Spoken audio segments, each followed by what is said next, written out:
오늘 주시는 하나님 말씀 이사야 58장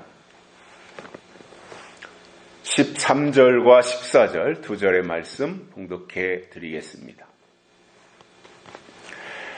만일 안식일에 내 발을 금하여 내 성일에 오락을 행치 아니하고 안식일을 일컬어 즐거운 날이라 여호와의 성일을 존귀한 날이라 하여 이를 존귀히 여기고 내 길로 행치 아니하며 내 오락을 굳지 아니하며 사사로운 말을 하지 아니하면 내가 여호와의 안에서 즐거움을 얻을 것이라. 내가 너를 땅의 높은 곳에 올리고 내 조상 야곱의 업으로 기르리라. 여호와의 입의 말이니라. 아멘. 한 주간 동안도 건강하셨습니까? 4월의 마지막 주일입니다.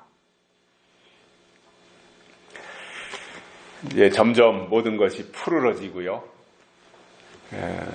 실록을 드러내는 이 좋은 계절입니다. 우리 모두에게도 살아있음이 다른 사람들에게 보여지는 그러한 특별한 계절이 되었으면 좋겠습니다.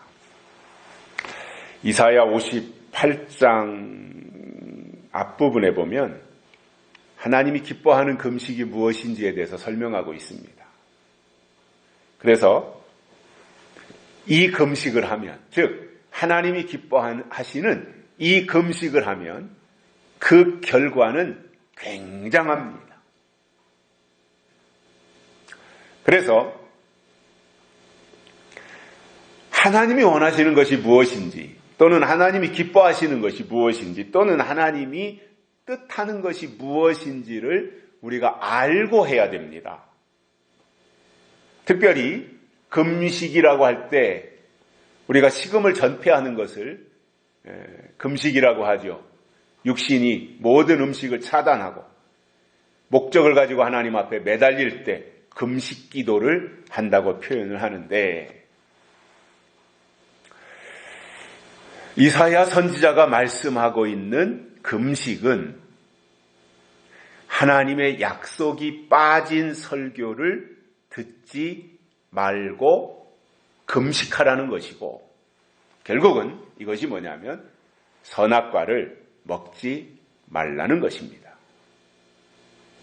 오늘은 이사야 선지자가 말씀하신 것처럼 안식일에 금할 것이 있는데 그것이 무엇인지 세 가지를 깨닫고 은혜를 받겠습니다. 첫째로는 오락을 행치 말라, 이렇게 말씀하고 있습니다.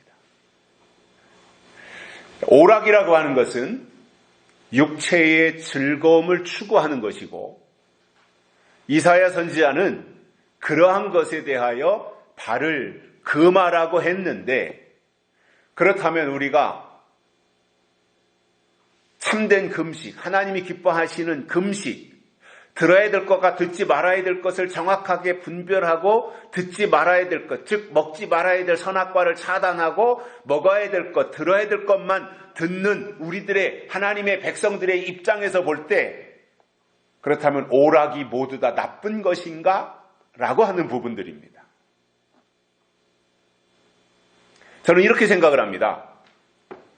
안식일인데도 불구하고, 즉 안식일은 하나님을 기쁘시게 해드리는 날인데 안식일인데도 불구하고 오락에만 몰두하고 심취해서 마땅히 자기가 땅에서 해야 할 일을 다 제껴놓고 오직 오락만을 위해서 살고 나아가 마약까지 하게 되는 것은 문제가 된다는 것입니다. 그럼에도 휴식을 위한 건전한 오락은 언제든지 필요할 것이다. 저는 그렇게 생각합니다. 오늘 우리가 안식일, 즉 주일에 대해서 구분해서 생각할 것은 주일을 지키는 것과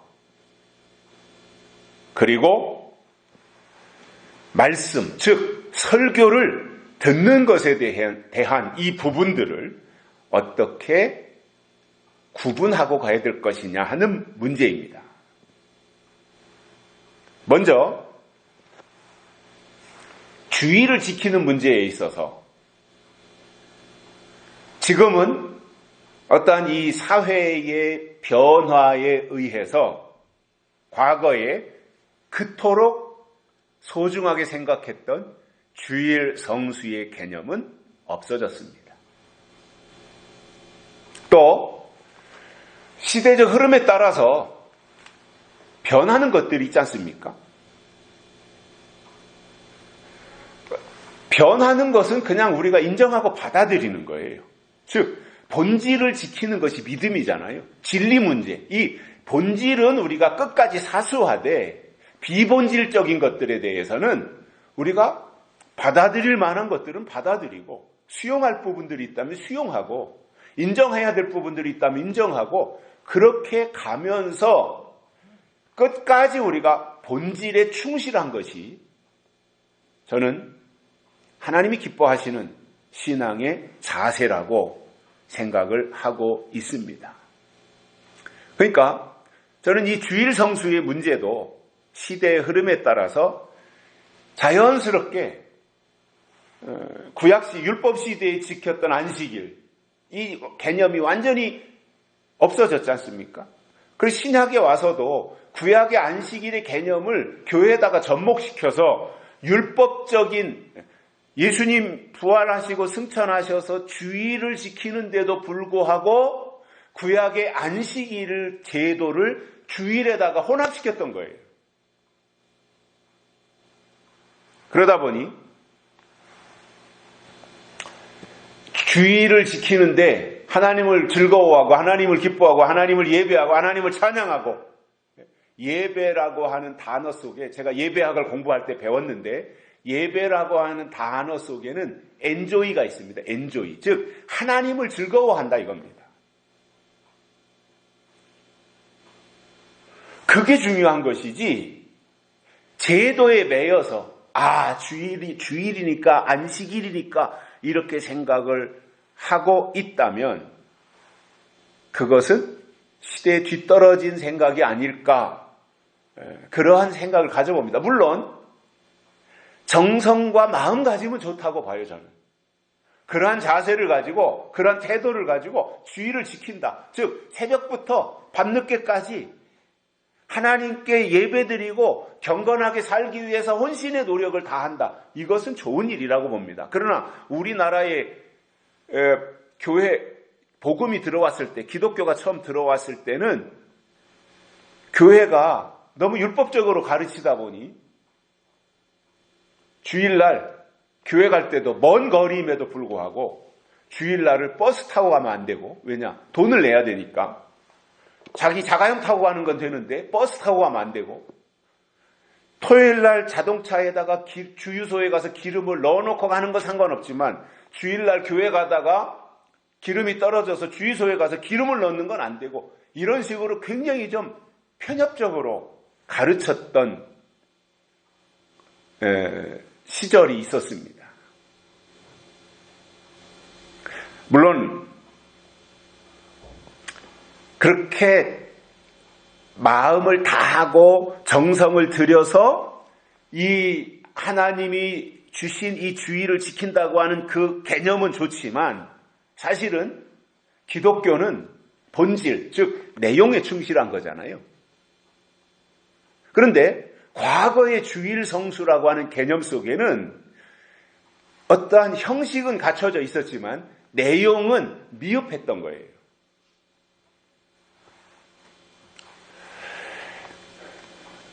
그래서 우리가 굳이 주일날 예배 드렸다고 해서 노래방 가고 어디 가서 춤추고 할 필요는 없지만 그렇다고 해서 우리가 마음껏 하나님을 찬양하고 예배 드린 이후에 내가 마땅히 해야 될 땅에서 감당해야 될 일들까지 오늘은 주일이니까 하고 외면할 필요는 없다라는 겁니다. 다음으로 이 설교 부분인데요. 주일을 성수한다. 주일 성수는 중요하지만 그러나 주일날 이 예배에 참석을 했다면 그 다음으로 중요하게 생각해야 될 것이 뭐냐면 말씀 부분입니다. 즉 설교라는 겁니다.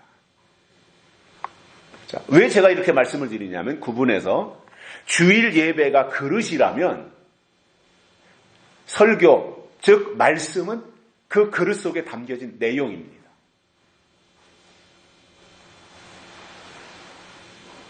물론 그릇이 있어야 내용물을 거기다 담을 수 있습니다.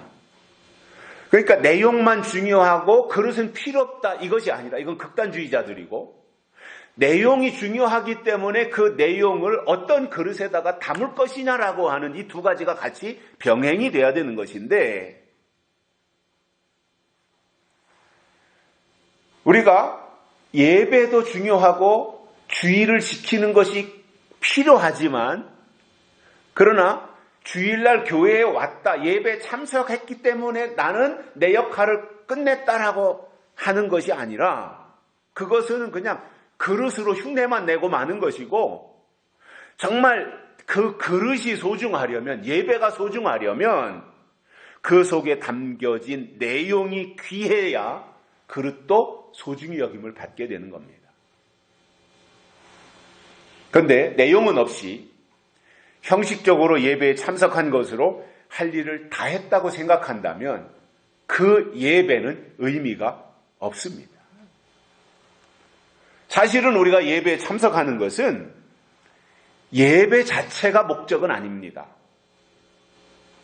예배를 통해서 선포하시는 하나님의 말씀을 듣고 그 말씀 속에서 하나님의 뜻이 무엇인지 하나님이 무엇을 기뻐하시는지 하나님 앞에서 우리가 온전케 되려면 어떻게 해야 되는 것인지 이것을 깨닫기 위해서 설교를 듣는 것입니다.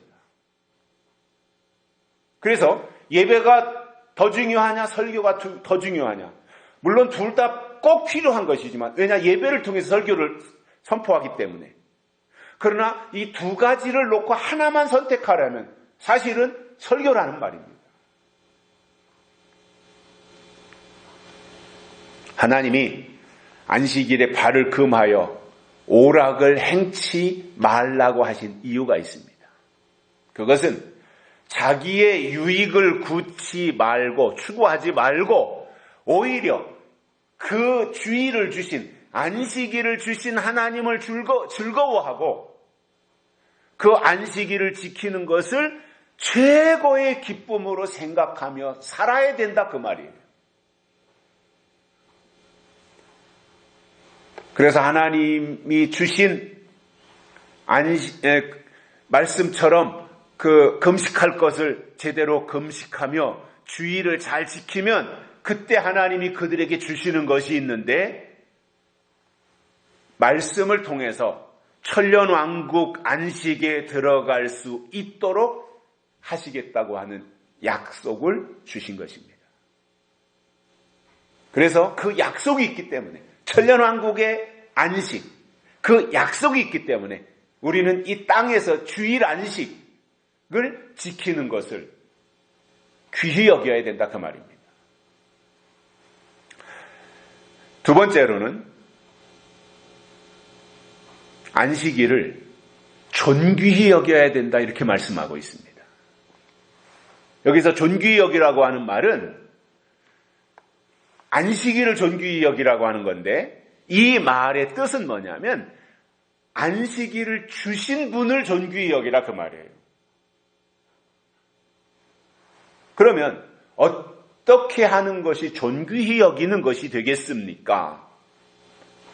대충 때우는 것이 아니라 여호와의 성일을 즐거운 날이라 또는 존귀한 날이라고 생각하면서 귀하게 여기라는 말이에요.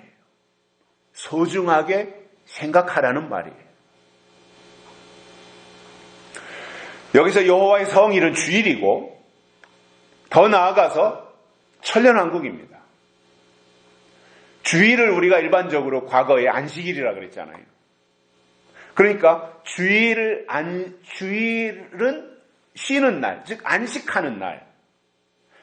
그래서 그 구약 성경에도 보면은 구약에서는 토요일 안식일이니까 토요일 안식일이 7년 안식년으로 가고, 그리고 신년 안식년으로 50년 거기로 가고, 그리고 천국의 안식, 구약에서 가나안 땅의 안식으로 들어가고, 그것이 그 다음에 천국의 안식으로 들어가고, 이렇게 그 안식이라고 하는 개념이 성경에 나오고 있지 않습니까? 그렇다면 우리가 그러한 것들을 바라보고 가는 입장에서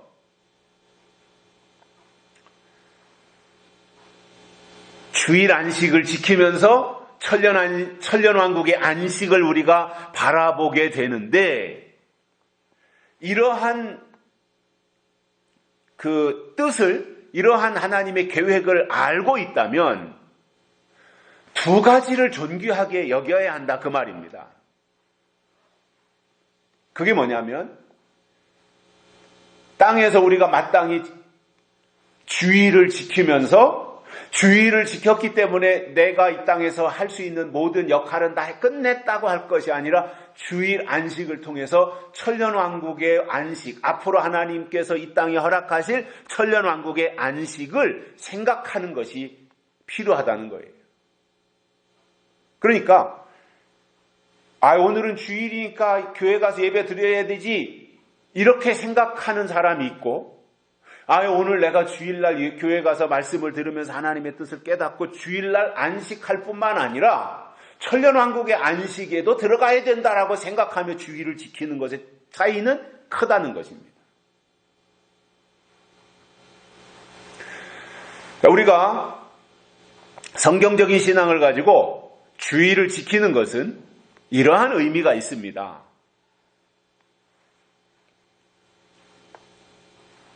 우리가 일주일 단위로 살지 않습니까? 일주일 단위로. 그러니까 일주일, 즉 7일 모두가 다 하나님의 날이지만 그 중에서 주일은 하나님께 예배 드리라고 특별히 구별하신 날이다는 의미입니다.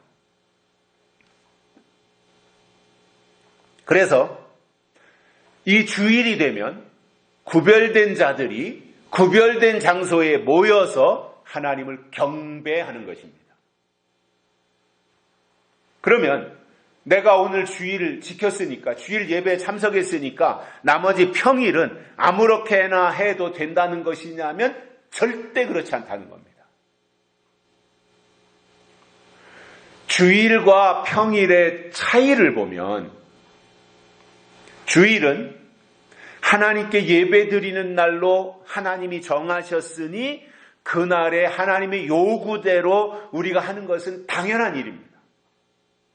그러나 주일을 지켰으니까 나머지는 그냥 내 계획대로, 내 방식대로 하면 되지 않느냐라고 생각할 수 있는데 절대로 그렇지 않습니다. 우리 기독교인들은 한결같이 일주일 단위로 살아가는데, 일주일을 시작하는 첫날이 주일이에요. 그리고 이 날을 하나님의 날로 알고 존귀하게 여기는 사람은 평일에도 아무렇게나 자기 임의대로 생활하지 않는다는 말입니다. 그래서 주일에 주시는 하나님의 말씀으로 사명을 받은 사람은 나머지 6일을 살 때 두 가지 형태의 모습을 보입니다. 하나는 내가 오늘 말씀을 듣고 깨닫고 이제 내가 일주일 동안 세상으로 파송받게 되는데 거기서 하나님의 말씀을 실천하며 살아야 되는구나 라고 하는 것이 있고요. 또 하나는 오늘 내가 주일을 지켰고 일주일 동안 세상에 나가 살았는데 일주일 동안 세상에 살면서 다시 돌아오는 주일에 하나님이 어떤 말씀을 주실 것인가를 사모하며 6일 동안 생활하는 것입니다. 그러니까 오늘 주신 말씀을 받아서 일주일 동안 그 말씀을 실천하며 살 뿐만 아니라 그 6일 동안 살면서 다음 주일에는 하나님이 또 어떤 말씀으로 내게 찾아오실까라고 하는 기대감을 가지고 사는 것을 말합니다. 그렇게 볼 때 주일을 하나님의 날로 지키는 사람은 나머지 6일도 돌아오는 주일을 위해서 살게 된다 그 말이에요. 하지만 주일 하루 교회에 나와서 시간을 때우는 것으로 할 일을 다 했다고 스스로 위안을 받는 사람들은 오늘 하나님이 주일을 지키라고 해서 내가 오늘 주일을 지켰으니 나머지 6일은 내 날이라고 착각하면서 자기 마음대로 사는 사람이 있다는 거예요. 그러면 이 두 가지를 놓고 우리가 비교해보자 말입니다. 주일 하루를 위해 나머지 6일을 준비하면서 사는 사람과 주일 하루 예배에 참석했으니 나머지 6일을 자기 마음대로 이거 6일은 내 날이다 이렇게 생각하고 사는 사람과 비교할 때 어느 쪽이 하나님 보실 때 귀하게 여기시겠습니까? 코로나 이후로 예배 풍경이 변해서 온라인 예배를 드리는 경우도 많이 있는데 정성을 들인다는 면과 또 그 교회에 속해 있는 지체들과 서로 코이노니아, 친교한다고 하는 측면에서는 현장 예배에 참석하는 것이 유리할 것입니다. 그러나 중요한 것은 장소가 아니라 마음입니다. 진심으로 하나님의 뜻과 하나님의 약속과 그리고 하나님의 하실 일들이 무엇인지에 대해서 사모하는 마음이 있다면 장소는 집이든 초막이든 또는 궁궐이든 그것과는 상관이 없을 것입니다. 또 하나, 이 시대에 하나님이 주시는 예언의 말씀을 우리가 믿음으로 받는 것이 중요하기 때문에 시설이나 장소를 초월해서 하나님이 제공해 주시는 어떤 모양으로든지 하나님이 들려주시는 약속의 말씀이 있고 그리고 내가 신앙적으로 영적으로 홀로 서기가 가능하다면 유튜브나 밴드나 이런 요즘에 유행하고 있는 이 매체를 통해서도 얼마든지 지장 없이 믿음을 키워갈 수가 있다는 것입니다.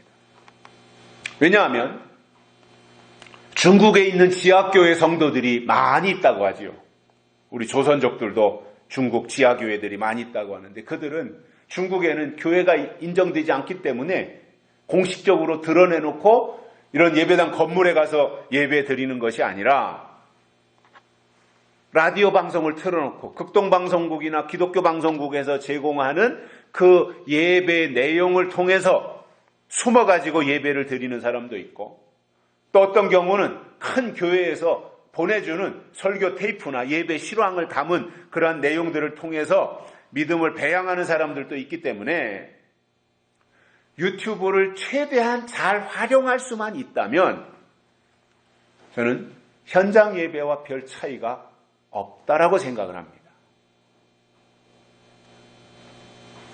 제가 강조하고 싶은 것은 이런 것입니다.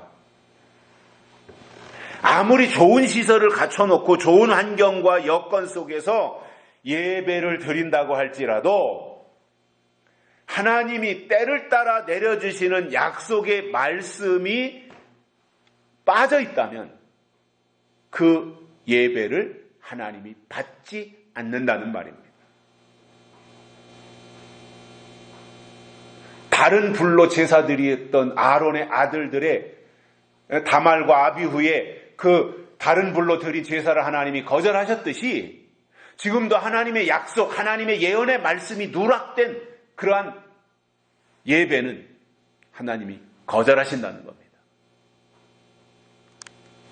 그러나 비록 누추하고 남루하며 또는 나 혼자 스마트폰을 켜놓고 유튜브를 통해서 말씀을 들을지라도 거기에 하나님이 때를 따라 내려주시는 예언의 말씀이 있다면 그것은 그 사람의 신앙에 유익이 있다는 말입니다. 우리 교회는 매주일 10시 40분에 유튜브를 통해서 우리의 예배를 실시간으로 송출하고 있습니다마는 사실상 궁여지책으로 우리가 하고 있지만 이 유튜브 장비를 조작할 사람도 부족하고 좋은 장비를 구입해서 성능이 뛰어나게 이 예배를 송출할 수 있도록 할 장비를 구입하는데 소요되는 자금도 부족하다 보니까 그냥 저렴하게 구입한 장비를 가지고 예배를 드리며 여러 가지로 아쉬운 부분들이 참 많이 있습니다. 그렇지만 이렇게라도 해서 하나님의 뜻을 더 많은 사람들에게 알려주는 이 자체가 우리의 몸부림이 된다면 그것을 하나님이 기뻐하실 것이라고 저는 확신합니다. 모든 것을 다 잘 갖춰놨는데 결정적으로 중요한 하나님의 약속이 빠진 것보다는 좀 부족하지만 좀 누추하지만 결정적으로 중요한 때를 따라 하나님이 보내주시는 약속의 말씀이 공급된다면 그것이 훨씬 더 귀한 일이 아니겠습니까? 좋은 환경에서 하는 거 물론 필요하고 저는 좋다고 생각을 합니다. 이왕이면 하나님을 예배하는데 약속의 말씀을 증거한다고 해서 꼭 무슨 운막집과 같은 초라한 공간에서 해야 되는 것은 아니지 않겠습니까? 여건이 안 되니까 어쩔 수 없이 그렇게 하겠지만 그러나 더 좋은 환경을 만들어서 할 수 있다면 하는 것은 저는 바람직하다고 생각을 하고 있습니다. 그러나 환경이 좋기 때문에 거기에 하나님의 영이 임재하시느냐 하면 그것은 아니라는 것이고 환경이 누추하고 초라하기 때문에 하나님의 영이 거기에 찾아오시지 않느냐 하면 그것이 아니라는 거예요. 예수님이 이 땅에 오실 때도 마국간으로 오셨지 않습니까? 그래서 동방박사들이 또는 목자들이 예수님의 처음 탄생하셨을 때 오셔서 경배한 것을 볼 때 마굿간이 되었든 말구유가 되었든 예수님이 계신 것이 중요하다라는 것이지요. 오래전 일입니다마는 어떤 분이 저에게 그런 말을 했습니다. 왜 목사님은 신방을 잘 안 하십니까? 그 이야기를 했어요. 아주 오래전 이야기예요.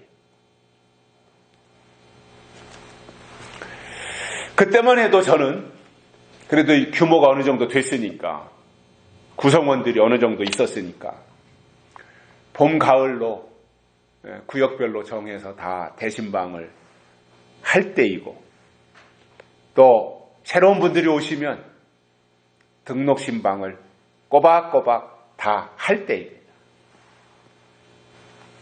그런데도 그런 말을 하는 것을 보면서 아니 처음에 왔을 때는 말씀 때문에 왔다고 해놓고는 신방 얘기를 한다고 하는 것 자체가 저는 모순이라고 받아들였습니다. 저렇게 말하는 저분의 의도가 뭐냐? 정말 말씀이 필요한 거냐? 라고 하는 것에 대해서 좀 생각을 하게 되었습니다.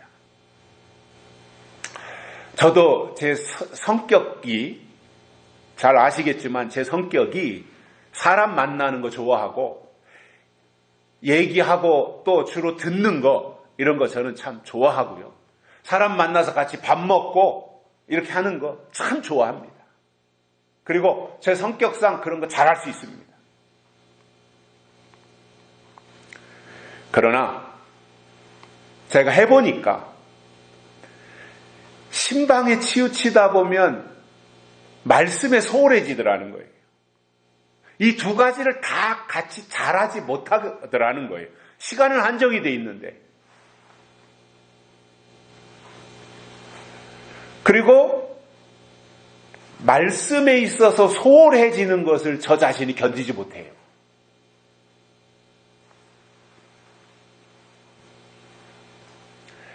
핑계가 될지 모르겠습니다만은 제 마음속에는 이런 것이 있습니다.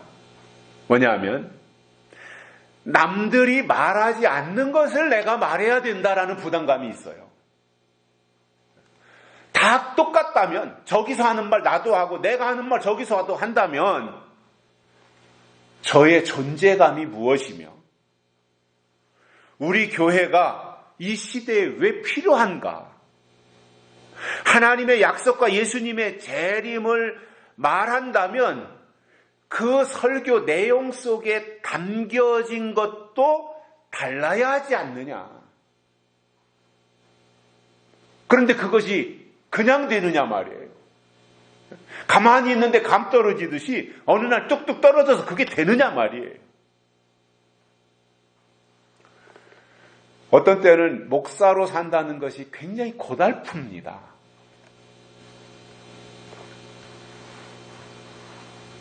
매일 새벽 기도를 인도하려면 미리 성경을 보고 거기서 한마디라도 깨달은 것이 있어야 내일 새벽 시간에 그걸 가지고 본문으로 정해서 읽고 그리고 그 하루를 우리가 어떻게 믿음으로 승리하고 살자라고 하는 메시지를 줘야 되는데 내가 먼저 그 말씀을 읽고 깨달은 것이 없다면 어떻게 말할 수가 있겠냐는 거예요. 요즘에도 제가 새벽에 하는 큐티 같은 경우도 제가 다른 무슨 책을 보는 게 아니에요. 그냥 그날 주신 본문 제가 몇 번 읽고 이 말씀에서 주시고자 하는 메시지가 이런 것이구나 하는 것을 깨닫고 제가 한 8분에서 10분 정도 그날 메시지를 이렇게 증거하거든요. 전달하거든요. 그러니 주일 예배에다 또는 수요일 예배다, 철야 기도에다, 신방이다, 그 이외에 노회일 또는 시차례 일 이런 모임도 참석해야 되고 젊었을 때는 그냥 노회나 시차례도 제가 회원으로 그 모임이 있는 날 참석만 하면 됐는데 나이를 먹다 보니까 이제 고참이 되다 보니까 각 노회가 됐든 시차례가 됐든 장을 맡아야 되는 그 역할도 생기더라 말이죠.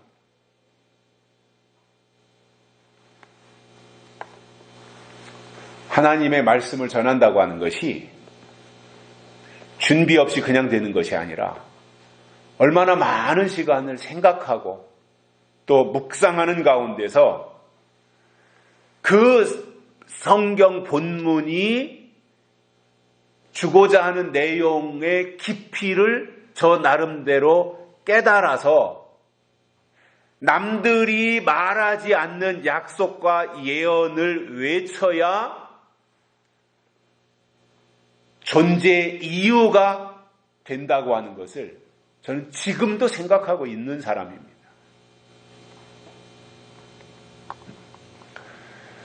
제가 언제까지 이 마음을 가질지는 모르겠어요. 저도 나이가 먹어가니까.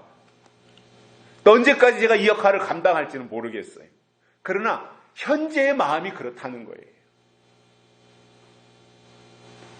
작년에 친한 친구가 목회하는 친구가 저에게 전화를 해서 설교 준비를 어떻게 하느냐고 묻더라고요. 저는 특별한 거 없거든요.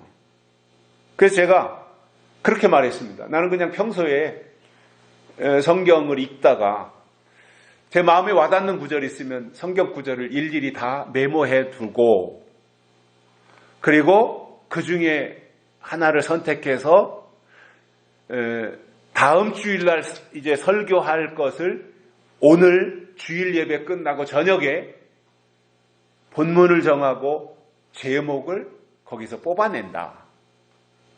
주일날 저녁에는. 그리고 이제 월요일부터 계속해서 월화수목 이렇게 시간이 지나가는 그동안 그 저녁마다 말씀을 묵상하면서 깨달아진 내용들을 메모해가지고 주일날 설교한다라고 얘기를 했습니다.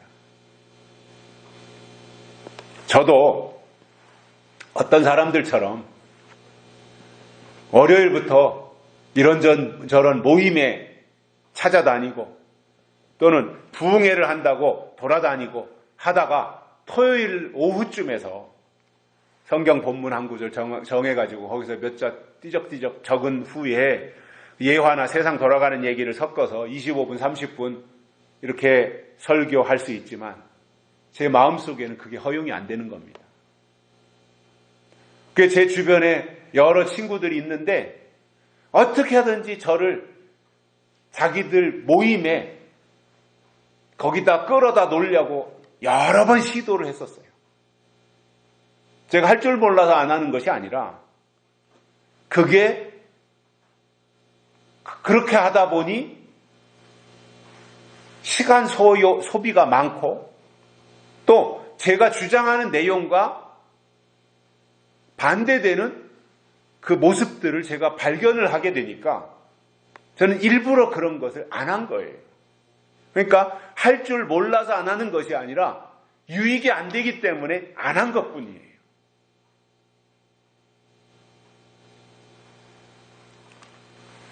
저의 마음가짐이 이렇다면 우리 교회에서 신앙생활을 하시는 분들은 또는 우리 교회의 말씀을 공급받으며 하나님 나라를 준비하고 계신 분들은 그날 큐티가 됐든 주일 예배가 됐든 그때 주시는 말씀 속에서 해답을 찾으려고 방향을 정하고 가시는 것이 맞다고 봅니다. 저는.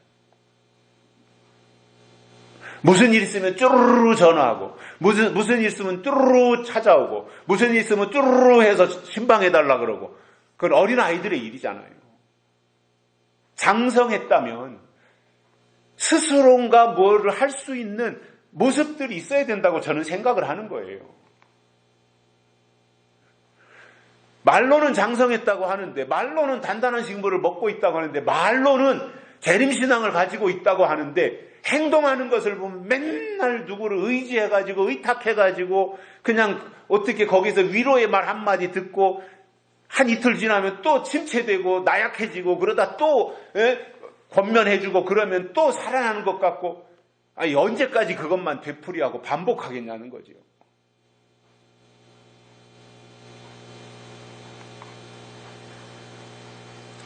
물론 저도 공부하면서 배운 바지만 목사는 팔방미인이 돼야 되는 건 맞아요.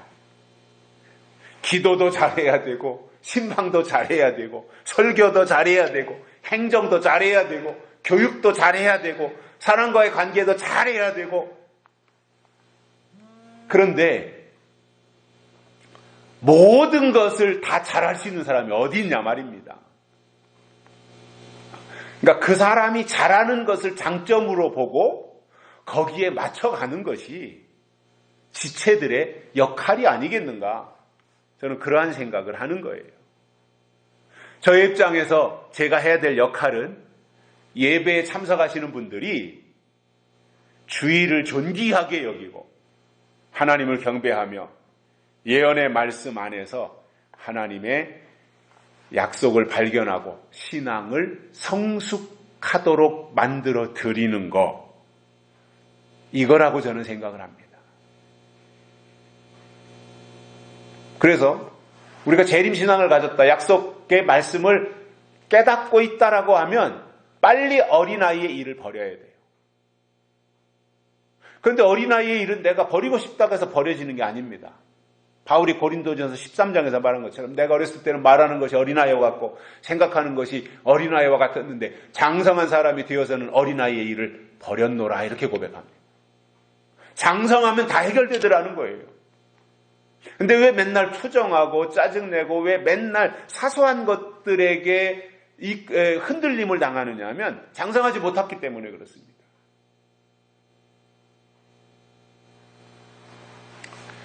저는 마음 한편으로 하나님의 일이 속히 이루어지기를 기대하고 있습니다.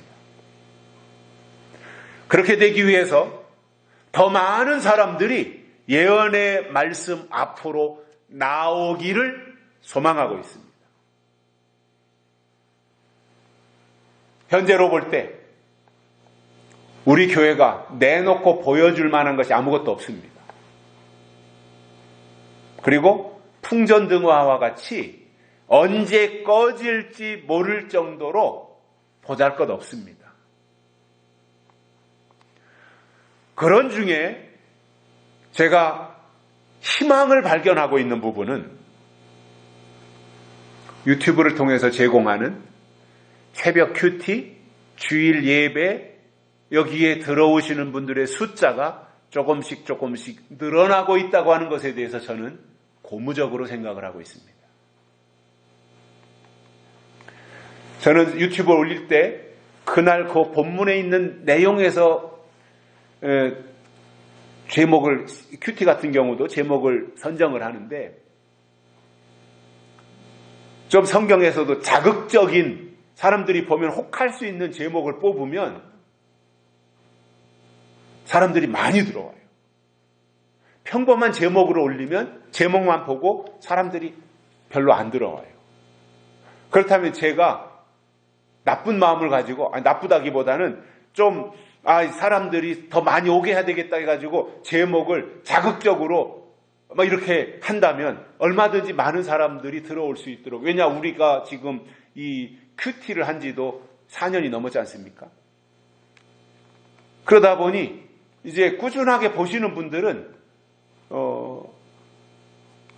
매일같이 들어오고 계시기 때문에 그거를 제가 조금 더 활용의 가치를 높이기 위해서 제목을 막 이렇게 관심이 가지고 있는 대환란이 언제 임할 것이냐, 예수님이 재림이 언제 있을 것이냐, 막 이런 식으로 한다면 사람들이 혹하고 거기에 들어올 거 아니에요. 근데 저는 그러고 싶지 않은 거예요. 왜냐? 그것이 사람들의 신앙에 유익이 안 되더라는 거예요. 또 제가 잘 모르는 부분도 있을 수 있고요. 영혼을 유익하게 하고 신앙에 도움을 줘야 되는 것이 교회이고 또 목사인데 뭔가 사람들의 숫자, 클릭수 이런 걸 늘리기 위해서 선동적인 제목을 올렸다고 할 때 그것은 전혀 유익이나 도움이 되지 않더라는 것입니다. 우리에게 가장 중요한 분은 하나님이시고요. 중요한 날은 주일입니다. 그렇다면 하나님이 정하신 이 날을 이사야 선지자의 말씀처럼 존귀하게 여기고 이 날을 우리에게 허락해 주신 하나님을 기뻐하면서 이 날에 하나님이 위로부터 내려주시는 말씀을 사모함으로 받아 우리 자신이 그 말씀으로 충만해지고 그 말씀 안에 동화되어진다면 그 이상의 부러울 것은 없을 것입니다. 그리고 우리 한 번 듣지만 한 번 듣는다고 이게 다 완전히 내게 되지 않잖아요. 기억력의 한계가 있잖아요. 저도 차를 운전하고 다니면서는 큐티 했던 거, 주일날 예배했던 거, 또 한 번 더 반복해서 듣고 싶은 거 있으면 제가 다시 불러다가 차를 운전하면서 듣거든요. 그러면 거기서 또 깨달아지는 것들이 있고, 그때 표현을 이렇게 하지 말고 이렇게 했어야 되는데, 이것은 내가 말을 잘못한 거네, 뭐 이런 것들도 발견되어지고요. 어떤 것은, 이거는 내가 말했는데, 이런 것을 내가 말했단 말이야 할 정도로 뭐 특별하게 와닿는 것들도 있고, 그렇더라고요. 그러니까 좀 반복해서 되새김질 하실 수 있다면 유익하지 않겠는가 그런 생각도 해봅니다. 세 번째로는 사사로운 말을 하지 말아야 됩니다. 안식일에 금할 것 세 번째, 사사로운 말을 하지 말아라입니다. 여기서 사사롭다고 하는 것은 공적인 것이 아니라 사적인 것을 말합니다. 특히 내 길로 행하지 않고 오락을 구하지 아니하며 사사로운 말을 하지 말아라, 이렇게 엮어서 말씀하고 있지 않습니까? 자, 그러면 말을 한다고 하는 것은 하나님이 사람에게만 주신 특권이에요. 그런데 이 특권을 가지고 사사로운 말을 한다면 그 언어를 주신, 말을 주신 하나님이 보실 때 어떻겠냐는 겁니다. 그래서 사사로운 말을 하지 말라, 이것은 우리가 말을 하지 말아라 이것이 아니라 하나님이 주신 약속에 대해서 말하라는 거예요. 물론 우리가 개인적인 대화도 얼마든지 해야 되고, 부부가 만나면 또는 친구들을 만나면, 밖에서 일반인들을 만나면 그 대상에 따라서 해야 될 그 화제가 달라지지 않습니까? 물론 다 필요합니다. 그러나 정말 우리가 안식일을 지키고 천년왕국의 안식을 사모한다면 하나님의 약속에 대해서 말을 하라는 거예요. 자, 그러면 이사야 선지자가 사사로운 말을 하지 말아라고 했을 때 이게 무엇을 말하느냐면은 남을 비방하거나 판단하는 말을 의미합니다.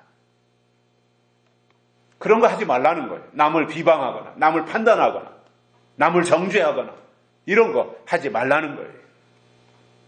그리고 오히려 성경을 근거로 해서 하나님에 대해서 또는 앞으로 하나님이 하실 일이 무엇인지에 대해서 말을 하라는 겁니다. 그런데 사실 사사로운 말이 재밌습니다. 남의 약점을 헐뜯고 트집 잡고 하는 것이 재미있지, 하나님의 약속에 대해서 말하는 것은 끼리끼리 만났을 때 별로 재미가 없습니다. 그러다 보니 사사로운 말을 어쩌다 하는 경우도 있는데, 거기에만 매달린다면, 즉 사사로운 것만 말하고 하나님의 약속에 대해서, 하나님이 하실 일에 대해서 전혀 말하지 않는다면 그는 하나님의 사람이 아닌 겁니다. 제가 2번 강조를 한 것으로 기억이 나는데, 말은 잘하는 것도 중요하지만 잘 말하는 것은 더 중요하다 그랬습니다. 이왕이면 우리가 말을 할 때 예의를 갖춰서 말을 하고, 그리고 이왕이면 다홍치 말하고 예쁘게 말을 하고, 그리고 우리가 사용하는 말 속에 하나님의 뜻을 담아서 말할 수 있다면 금상첨화가 아니겠습니까? 잠언 13장에 보면 사람은 입의 열매로 인하여 복록을 누리거니와 이렇게 말씀했습니다. 즉 말을 잘해야 된다는 뜻입니다. 몸은 말을 따라간다 그러죠. 말이 먼저 앞서가고 그 다음에 몸이 따라간다 그러잖아요. 그래서 말이 긍정적인 사람은 행동도 그 사람은 긍정적인 사람인 거예요. 말이 부정적인 사람은 매사가 그는 다 부정적인 거예요. 그래서 말은 몸을 따라간다는 것처럼 우리는 입이, 언어가, 말이 먼저 복을 받아야 몸도 복을 받고, 내 말이 먼저 천국에 가 있어야 나중에 그 말을 따라서 천국에 들어갈 수 있게 된다는 겁니다. 그렇다면 우리는 사사로운 말보다는 신앙적인 말을 하고 개인의 생각을 말하기보다는 성경에 나타난 하나님의 뜻과 앞으로 하실 일이 무엇인지에 대해서 말하는 것이 필요한 것입니다. 하나님은 마지막 때 쓰실 종들의 입술에 권세를 주신다고 약속하셨는데, 이사야 11장에 보면 입술의 기운으로 악인을 죽이고 입의 막대기로 세상을 치는 역사를 설명했습니다. 그리고 계시록에 보면 하늘 군대로 쓰실 종의 입에 권세를 주셔서 이 세상을 심판하실 때 그 입에서 이한검이 나와서 만국을 칠 것이라고 말씀하셨습니다. 이것이 바로 철장 권세입니다. 이사야가 말하거나 사도 요한이 계시록에서 말씀한 이것이 철장 권세이고, 철장 권세는 입의 권세이며, 입의 권세는 말하는 대로 다 이루어지는 권세입니다. 그래서 말과 관련해서 하나님의 사람들에게 요구하시는 것은 아무 말 대잔치를 하지 말고 항상 말을 조심하면서 하나님의 약속과 뜻을 말하고 사사로운 말에 대해서는 주의하라는 것입니다. 이렇게 하면 그들에게 하나님이 주시는 결과가 있습니다. 14절이 결과인데 세 가지로 나오고 있습니다. 네가 여호와의 안에서 즐거움을 얻을 것이라. 내가 너를 땅의 높은 곳에 올리리라. 내 조상 야곱의 업으로 기르리라. 이렇게 설명해 주고 있습니다. 엄청난 것입니다.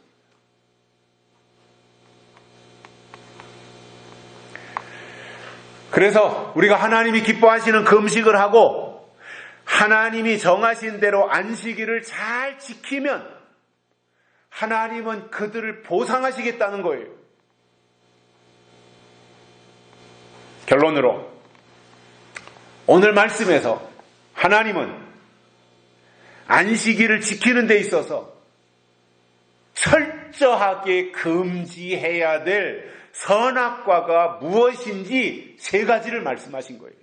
이사야 선지자는 오늘 말씀에서 이 시대에 우리가 안식을 사모하는 사람들로서 금지해야 될 선악과 세 가지를 기억하라는 거예요. 오늘 우리는 이 말씀을 잘 숙지해서 천년왕국 안식에 들어갈 수 있도록 이 땅에서 주의를 말씀대로 지키고 하나님이 예비하신 은혜의 자리로 나아가게 되시기를 주의 이름으로 축복합니다. 살아계신 하나님 아버지 감사합니다. 오늘도 우리를 불러주시고 말씀을 듣게 해주셔서 감사를 드립니다. 우리가 어떻게 이 땅에서 하나님 만나기를 준비하고 그리고 이 땅에 살면서 우리가 어떻게 하나님과의 대신관계를 잘 유지해야 될 것인지를 말씀을 통해서 깨닫게 해주셨습니다. 그것을 이사야 선지자의 말씀을 빌려 안식일에 금지할 것을 우리가 들었사오니 이 말씀을 의지해서 우리가 이 땅에서 살면서 하나님의 뜻대로 살게 하시고 하나님의 말씀을 우리의 신비에 새기고 그 말씀으로 늘 승리하며 우리의 믿음이 연약해지지 아니하도록 늘 승리의 삶을 살아갈 수 있는 그러한 장부가 될 수 있도록 말씀으로 우리를 양육하고 또 말씀으로 우리가 더욱더 성숙해질 수 있는 은총을 허락해 주시옵소서. 오늘 주신 이 말씀이 우리의 신비에 새겨지게 하시어서 하나님이 금지하신 것을 우리도 금하고 먹지 말라고 한 것을 먹지 않으며 우리의 믿음을 지켜낼 수 있도록 인도해 주옵소서. 다시 오실 예수님의 이름으로 간절히 기도드리옵나이다. 아멘. 찬송가 466장 부르시면서 헌금 드리시겠습니다.